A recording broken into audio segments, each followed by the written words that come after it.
10 years. With 100 MLP reviews produced, including various off-topics, I've reached 10 years, dedicating my time with one show. My God, do I feel old. If I had told myself that long ago that I would reach this far, I'd either laugh or question my life, since I didn't think how long I'd be proceeding with the fandom. And yet, here I am. I've been through the ups and downs, dedicating myself to the show, delivering criticisms to many episodes, fan works, countdowns, and bringing something different every once in a while. Seeing how far I've gone, it was only a matter of time I'd reach this milestone. And upon doing so, the best way for me to celebrate this was to look back on my projects and see what stands out. What accomplishments I've made most for you guys, what I have learned along the way, and overall what I'm proud of the most. And contrary to popular belief, there's a handful that you guys really liked. And for that, I'm truly grateful. So excuse me if I do come off a bit self-indulgent here, but for this occasion, it seems more appropriate than ever. So as I metaphorically kick back on my rocking chair, I hope you're all in for the nostalgia trip. This is my top 10 My Little Pony reviews.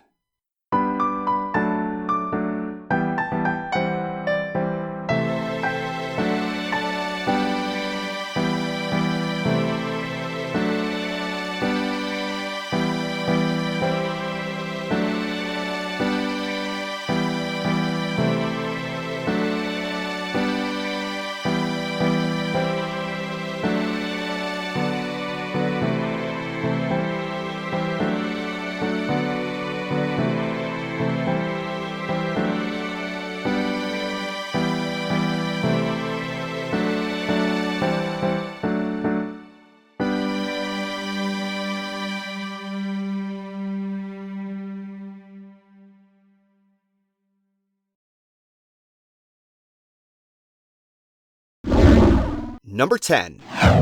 My Little Pony Friendship is Magic, a Confession Review. Okay, despite having a mouthful of a title that gives Super Speedy Cider Squeezy 6000 a run for its money, what better way to start this countdown other than include what started from the very beginning? The video that sparked an enormous amount of attention after my years of reviewing movies and creating content on Newgrounds. Upon working on this video, I was taking extreme caution in confessing my feelings about the show, with admission of being too dramatic behind the camera. Regardless, I was still nervous at saying my piece rather than being caught online fearing ridicule. What followed within weeks afterwards was a massive reception like no other on my channel. I would be welcomed in arms about my confession, introduced to so much content that astonished me, and anticipate later seasons from that point on. I'd be lying if I didn't say that this video has massive problems in its duration. This is particularly why I placed this at the bottom of the countdown. The editing was sloppy and rushed, grammar mistakes were all over the place, the background audio was overbearing, and some misinformation happened. There was an episode where she gladly ate a muffin mixed with potato chips, soda, and earthworms, which made other ponies sick. Ugh. Yeah, that's going to be talked about in a much later video, but I digress. Despite the glaring flaws, the very root of where I started is something I'm glad I did in hindsight. It was a drastic, life-changing event for my online career ever since. The first chapter of a saga that I still proceed in. Number 9. The top 10 favorite fandom rock songs. Something that is more scarce than it should be are my countdown videos. I say that because I love countdowns. Speak of the devil. They're an exciting anticipation of what's going to be listed and what tops it all off. For this one in particular, I wanted to speak my mind about the fan songs over the years, and while I do have yet to tackle the other genres, I was proud to get started with the rock genre and listing down what I think is pretty solid. Going as far as to provide attention to musicians who I felt were overlooked thanks to my own rules at the beginning of the video, and bringing some nostalgia for those who were in the fandom when it was still fresh. At one point, I got a comment from Prince Whatever who very much appreciated what I had to say when it came to his song, and subscribed to my YouTube channel and followed me on Twitter afterwards. A bit of a senpai notice me sort of scenario, and that isn't the last time you'll hear about it. Unfortunately, for some reason, I don't see his comment anymore. I presume he probably deleted it, but I'm not really bothered by it. He was happy regardless, and that's what matters to me more. That being said, this video didn't garner as much attention as I had hoped for. I thought people would be all down for this, given how big the fandom songs were. But I guess not. Admittedly, this is why I ranked it low, but it doesn't change the root fact that I was proud on taking on fandom songs to begin with. It definitely feels more personal and a breath of fresh air compared to reviewing episodes. And as is, I love what my picks are, and I'm glad this still became a thing. Number 8. Children of the Night. Easily my shortest review. I wasn't sure on how I would make this work because of that, but I still did.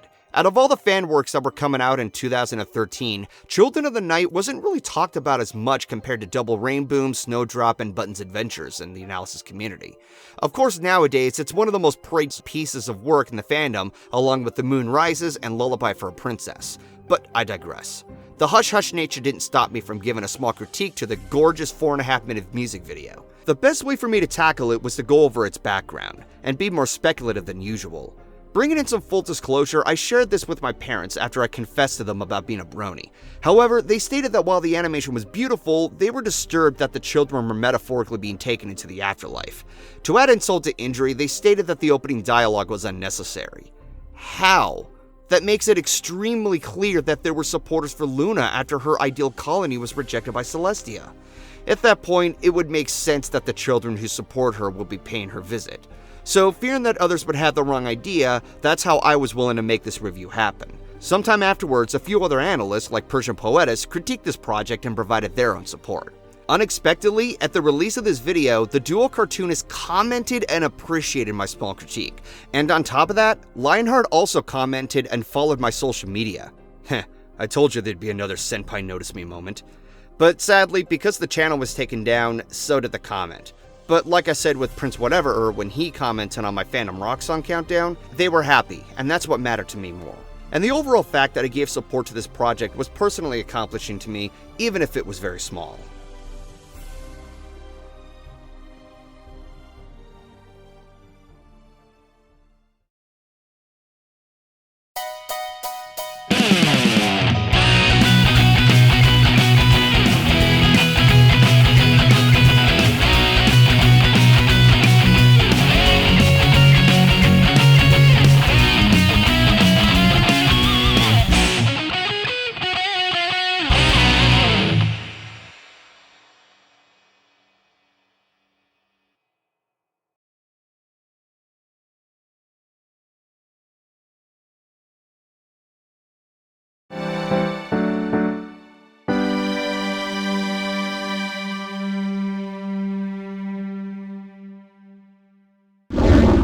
Number 7.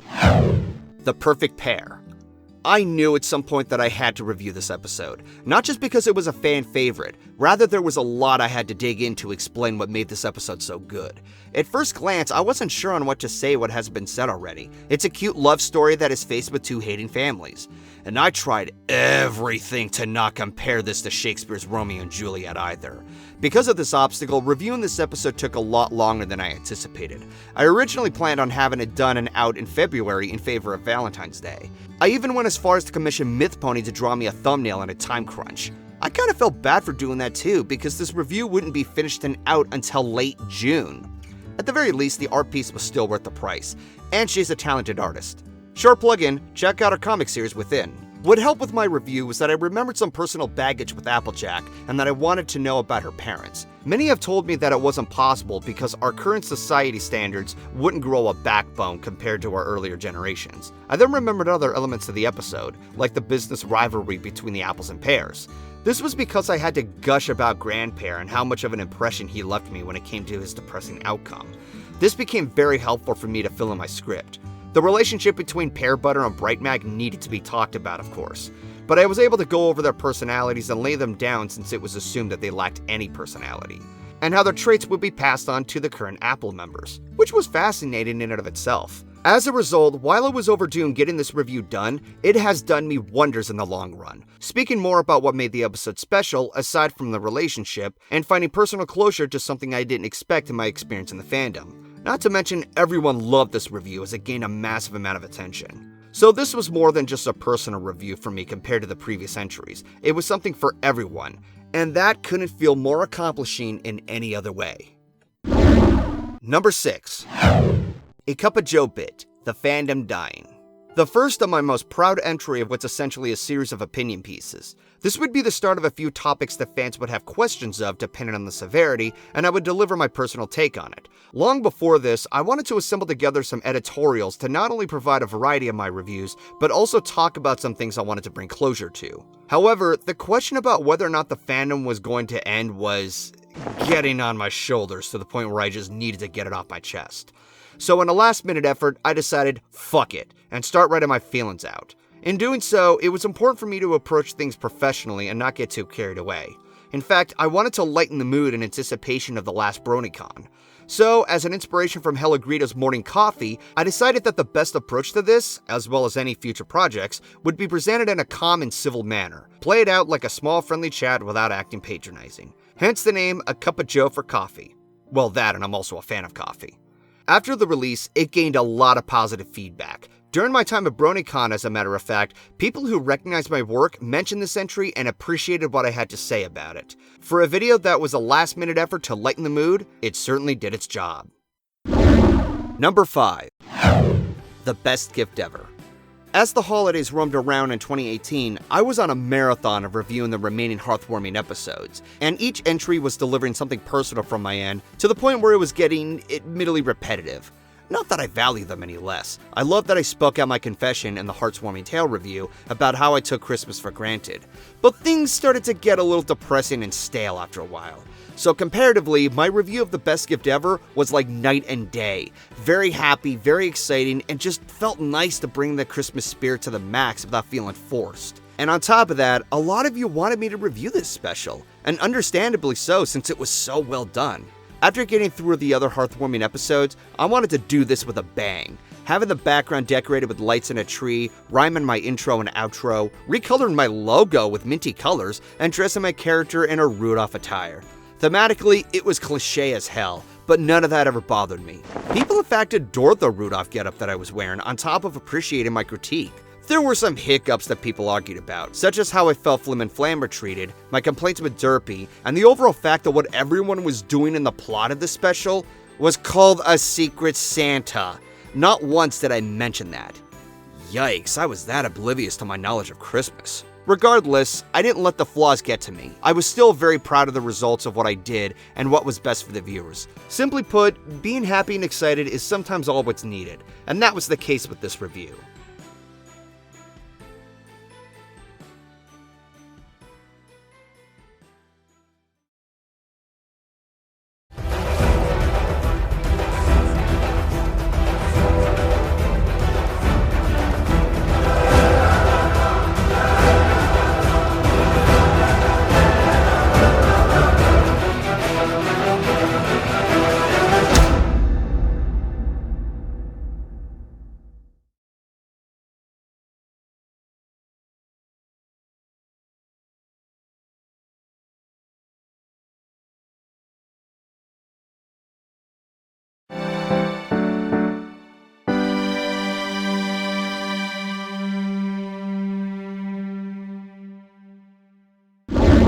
Number 4. Rarity Investigates.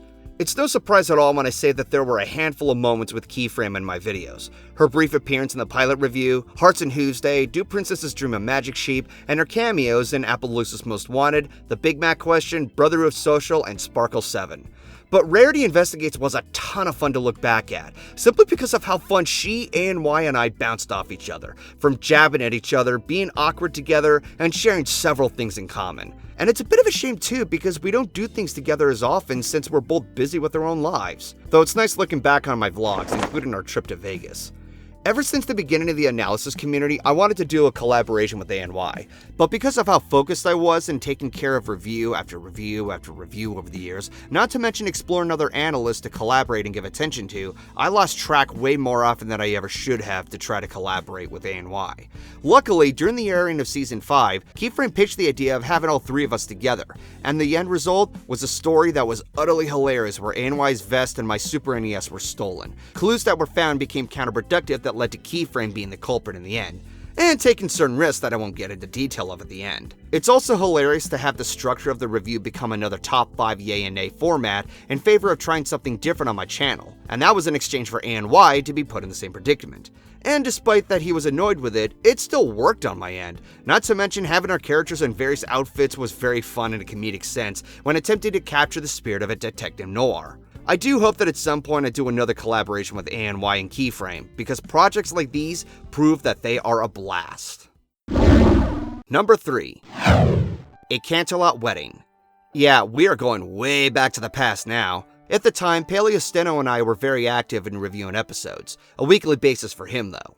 Unlike the reviews we see nowadays with bigger lengths having our OCs express our feelings, his videos were straight to the point with a collection of clips under a few minutes. I am going to sound like an old man here, but I do have fond memories of when I used to interact with him. I first discovered him in late 2011 during his review of Lunar Eclipse. After subscribing, he would later contact me and periodically have some interactions. This was before Brony Breakdown, where he and SaberSpark held a podcast together. We would keep in touch periodically as he would proceed with the reviews of Season 2. I would later ask him if he was down for the both of us to collaborate on the finale, since we were the most active reviewers at the time. And with no hesitation, he obliged. As you can see already, it's very dated. No OCs showing any expressions here, just some visual references and footage to support our narration. But at the time, things were different. Our reviews used to be a lot shorter in length, ranging from 2 minutes to 5 minutes. So seeing that this reached 11 minutes illustrates how much we did together in our reviewing of Season 2 with a bang. A Cancel-Out Wedding was a huge deal at the time when it aired. Everyone loved it and thought it was the greatest episode of the show. I still remember when the episode was being streamed online, and the host briefly commented during a commercial break saying that it felt like a Disney movie. It was so well praised that the host decided to replay the episode, and we were all in for it. Nowadays, that's a silly and dated compliment, given the many flaws people found over the years. But it's still a very fun episode as there was so much suspense, twists and turns, and the action-packed climax that was a lot to be excited about. And because of the hype surrounding it, we wanted to give it our all. As a result, the review was greatly appreciated for a while, to the point where I finally gained bigger traction and eventually reached my first 1,000 subscribers on my channel at the end of the year. Yeah, it's selfish of me to say that, but Paleo was also supportive of me despite how big of a following he got when he was with SaberSpark. Personal confession here, if he were still active in the fandom, and by that I mean review episodes with his OC, it would be nice to do another collab with him for old time's sake. However, he's moved on to bigger things discussing general media. He would anticipate Bronies react with AC Race Fest, indicating he's there every once in a while. But I'm more than certain that he has moved on with his episode reviewing days. And that's fine. Once again, that's just reflecting on my Cup of Joe bit about whether or not the fandom was dying. As dated as this video looks, it was both a milestone for many viewers and a stepping stone for me, which is why I rank this so high on my list. It's one of those occasions where the accomplishments outweigh the dated material itself. Number 2. Twilight's Kingdom. Here's another milestone for the end of a season, though much more melancholy in contrast. Getting personal here, it's no surprise when I say I was at my lowest point during Season 4. This is also why when making the list, there was never a single episode review of the season worth placing. Arguably, there are ones that I do take some accomplishment in, and some of my feelings on the episodes haven't changed too much.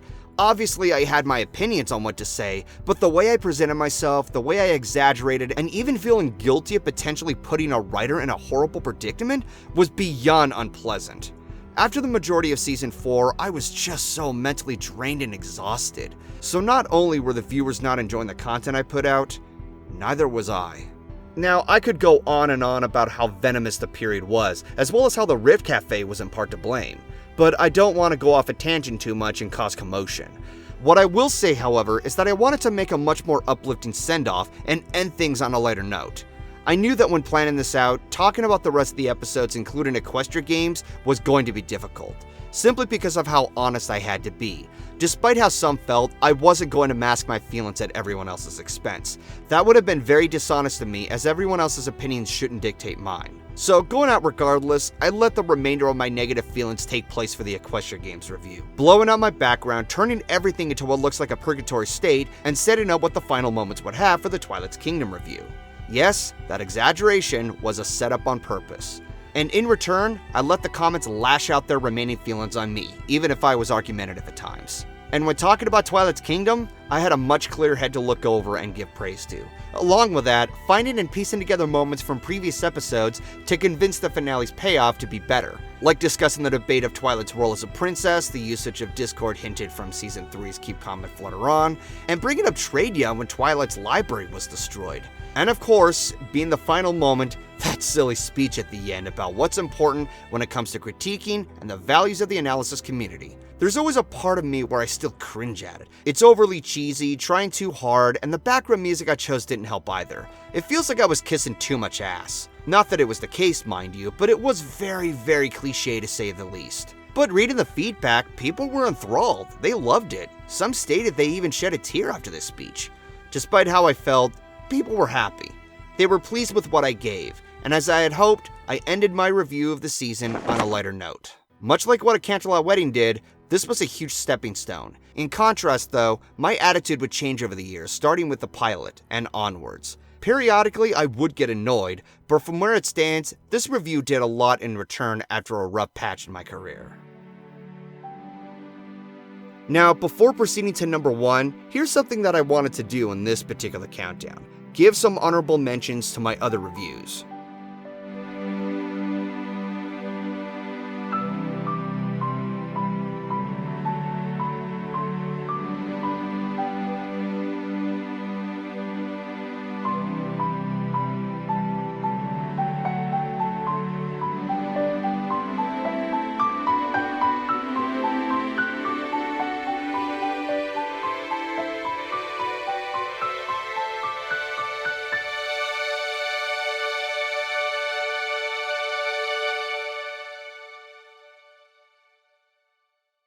Crowdfunding for GoldenFox Pictures is supported by these following patrons: Signed Steel Rail, Courtney Bright, Thomas Fan 3751, Brandon Bishop, War Hero, Edwin Flores, Rainbow Dash Fan, Drog 1989, The Bluish Pony, Phil Marboni VA, Alexander Ziffi, Iceberg, Wolf01, Patrick Gardner, and Riza S. Thank you all very much for your support. For any future projects you would like to know what I'm working on, support me on Patreon to anticipate any blog entries for sneak peeks, scheduled releases, what's in the works, and what's even on my mind. Links down in the description.